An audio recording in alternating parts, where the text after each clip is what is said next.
Hola, ¿cómo están? Bienvenidos a un nuevo video. En esta ocasión hablaremos acerca de la leucemia linfoblástica aguda B por citometría de flujo. Yo soy Mr. Leoquimia, comenzamos. La leucemia linfoblástica aguda de precursores B es una neoplasia hematológica que se caracteriza por la proliferación clonal de precursores linfoides de tipo B en médula ósea, en sangre periférica y o tejidos extramedulares. Entre los síntomas que los pacientes que padecen esta enfermedad presentan es el cansancio, la debilidad, falta de aire, moretones o sangrados fáciles, fiebre sin causa, pérdida de peso y apetito. Los blastos de la leucemia linfoblástica aguda de tipo B presentan diferentes grados de maduración, por lo que el inmunofenotipo es una herramienta fundamental ya que nos va a permitir identificar el linaje de los blastos, la maduración y reconocer fenotipos aberrantes. En un inmunofenotipo hay ciertas preguntas que se deben de responder. La primera es el linaje de las células. Por ejemplo, para el linaje B, los marcadores que comúnmente evaluamos incluyen el CD19, el CD79A, el CD22 y el CD10. Si los blastos son positivos a CD19, es suficiente para asignar el linaje B. Sin embargo, ¿qué sucede en casos en donde CD19 se expresa de una forma tenue o simplemente no se expresa? En estos casos es necesario averiguar la expresión o evaluar la expresión de al menos dos de los otros marcadores. La OMS indica que la asignación del linaje B sin la expresión de CD19 se puede hacer si encontramos positivos a PAC5, a CD79A y a CD22. A diferencia del linaje B, el linaje T se puede asignar únicamente mediante la expresión de un único marcador, que es el CD3. Claro, tanto en la superficie como en el citoplasma. Para la asignación del linaje mieloide no monocítico, es necesario evaluar la mieloperoxidasa. Sin embargo, en casos en donde la expresión de la mieloperoxidasa es débil o es muy variable, se contemplan otros marcadores como es el CD117, el CD13 o el CD33.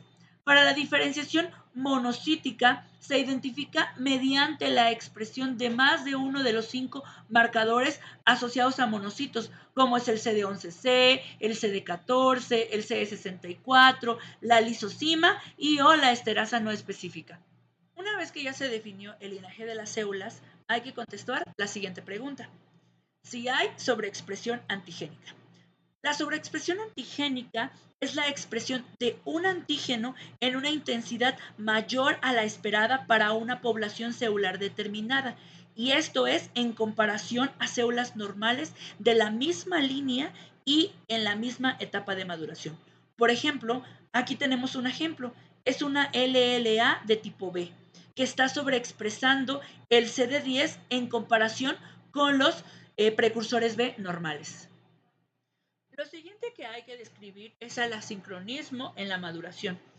Esto es la expresión simultánea de características antigénicas que normalmente aparecen en otras etapas de maduración de una misma línea celular. Dicho un poquito más sencillo, es que la célula va a expresar marcadores que corresponden a otros estadios de maduración al mismo tiempo, rompiendo la secuencia normal de adquisición y pérdida de antígenos. Por ejemplo, aquí tenemos una leucemia linfoblástica pre-B1 en el gráfico de puntos derecho, mientras que en el gráfico de puntos izquierdo tenemos la maduración normal del linfocito B que abordamos en el video pasado. Ahora, en pre-B1, nótese que hay una expresión de CD10, pero no hay expresión de CD20 en comparación con la leucemia, en donde hay una expresión anormal de CD20, a pesar de que está en pre-B1 y no debería expresar CD20, que es un marcador de madurez, ¿no? Es un marcador que se expresa de forma normal en otra etapa madurativa, no en pre-B1. A eso se hace la referencia el asincronismo madurativo. La expresión de un marcador en una etapa que no debería de expresarse. Por otro lado, también hay que analizar si hay una infidelidad de linaje. La infidelidad de linaje pues es la expresión de uno o más antígenos asociados a un linaje celular diferente al que corresponde a la población leucémica. Por ejemplo, aquí tenemos una leucemia linfoblástica de tipo B. Nótese que está expresando el CD19, CD10 positivo brillante, pero además está expresando el CD13, que es un marcador mieloide. Por último, hay que clasificarlo. A continuación, les voy a explicar la clasificación de las leucemias linfoblásticas de tipo B según el Grupo Europeo para la Caracterización Inmunológica de las Leucemias, el EGIL, el cual propuso ciertas directrices para el diagnóstico y la subclasificación de la leucemia linfoblástica B, basándose en el inmunofenotipo. Para esto, ellos utilizan la expresión de CD10 y de la inmunoglobulina M citoplásmica y de superficie para subclasificar la leucemia linfoblástica de tipo B en 4 grupos. Para entender un poquito más esto, hay que recordar primero el video pasado, en donde estudiamos la maduración normal del linfocito B. Recordemos que existen diferentes estadios madurativos del linfocito B, ¿no? Empezamos con el ProB1, PreB1, PreB2, célula B inmadura y linfocito B maduro. Durante este proceso, la célula va adquiriendo o perdiendo diferentes antígenos. Por ejemplo, CD10 se va a expresar en las etapas muy tempranas de la maduración del linfocito B. Después aparece la cadena Mu en el citoplasma y finalmente la inmunoglobulina de superficie cuando la célula B alcanza estadios más maduros. Ahora, cuando la célula B se transforma en leucemia, se queda detenida en algún punto de su maduración y aquí es en donde entra el EGIL, que va a clasificar a la leucemia linfoblástica de tipo B de acuerdo con el grado de maduración. Así, el EGIL las va a clasificar en los siguientes 4 grupos. La clasificación B1 corresponde a la etapa de maduración de ProB1, en donde el CD10, la IgM citoplásmica y la IgM de superficie se mantienen negativas. La clasificación B2 corresponde a la etapa de maduración de PreB1, en donde ya vamos a observar la presencia de CD10, sin embargo, aún permanece negativa la IgM citoplásmica y de superficie. La clasificación B3 corresponde a la etapa de maduración de PreB2, en donde se mantiene positivo el CD10, sin embargo ya vemos una expresión de la IgM citoplásmica. Ahora, ¿por qué estoy poniendo el símbolo de Mu entre paréntesis? Bueno, porque aquí hace referencia únicamente a la cadena pesada Mu de la IgM. Es decir, en este estadio madurativo, se crea un gen activo cuya síntesis origina la cadena pesada intracitoplásmica Mu. Esta cadena pesada es parte de la IgM, pero está unida a una cadena ligera provisional. Cuando se estimula la producción de la cadena ligera kappa o lambda y la IgM se expresa en la membrana, tenemos el estadio o la subclasificación B4 que corresponde a la etapa de maduración del linfocito B inmaduro o B maduro, en donde pues el CD10 puede permanecer negativo o positivo, la IgM citoplásmica igual puede estar negativo o positivo, pero aquí vemos ya una positividad para la IgM de superficie. Bueno, ahora sí comenzamos con el ejemplo. Tenemos a un paciente femenino de 20 años que refiere astenia y disnea de reciente aparición. Acude al laboratorio para la realización de una biometría hemática como parte de una evaluación de primer contacto.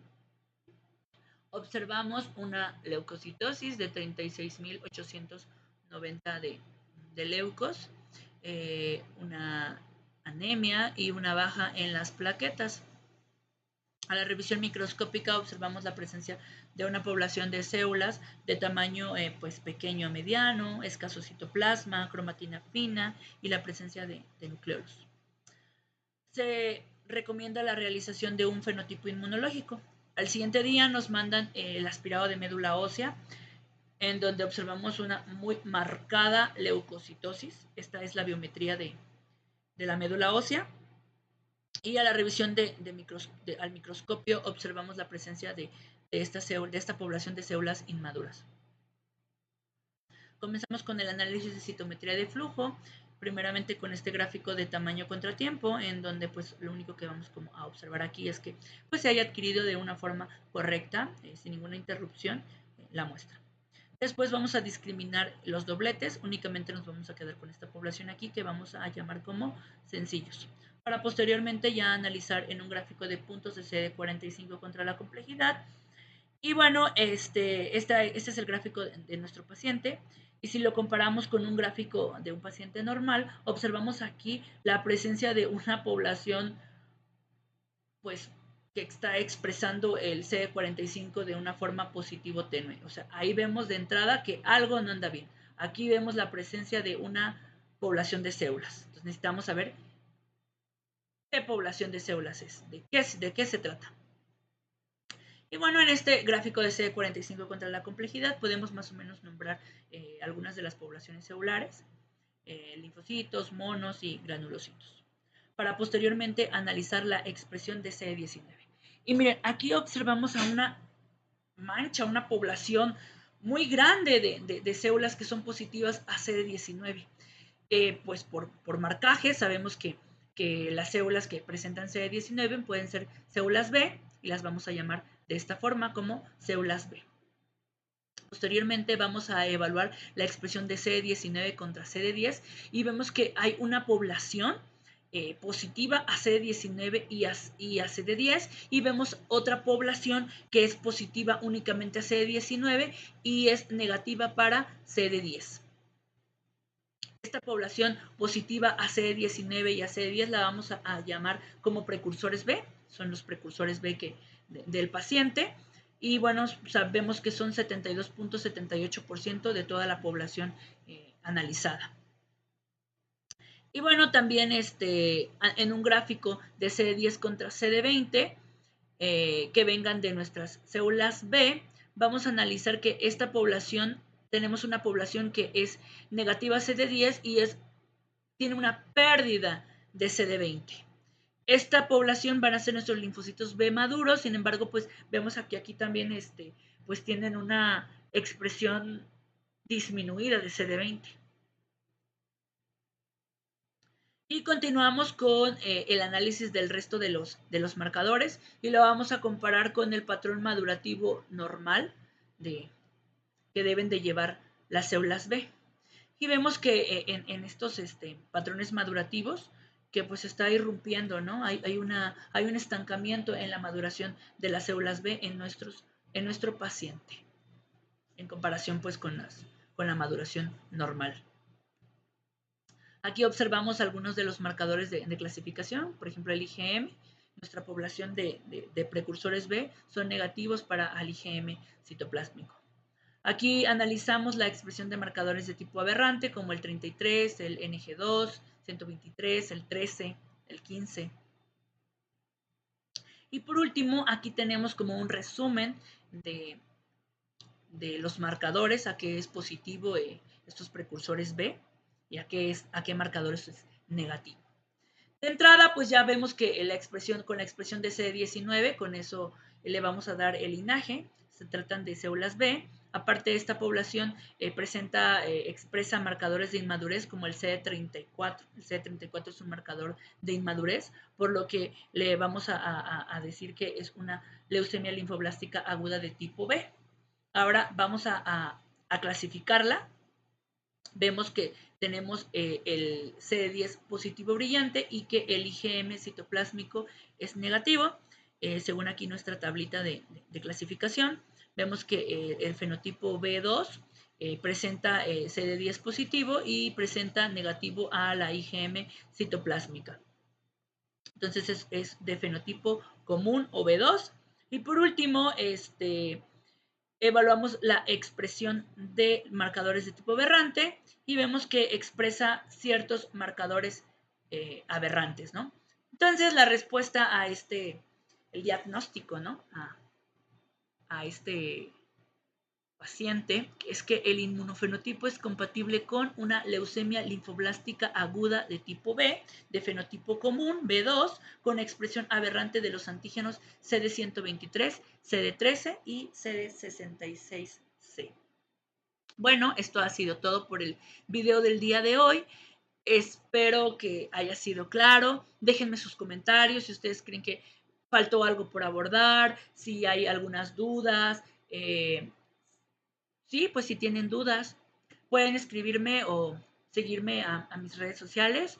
En TikTok y en Facebook aparezco como Mr. Leuquimia. También ahí pueden escribirme para pues ver algunas dudas. También podemos hacer algunos en vivos en donde podamos resolverles inquietudes o dudas que ustedes tengan.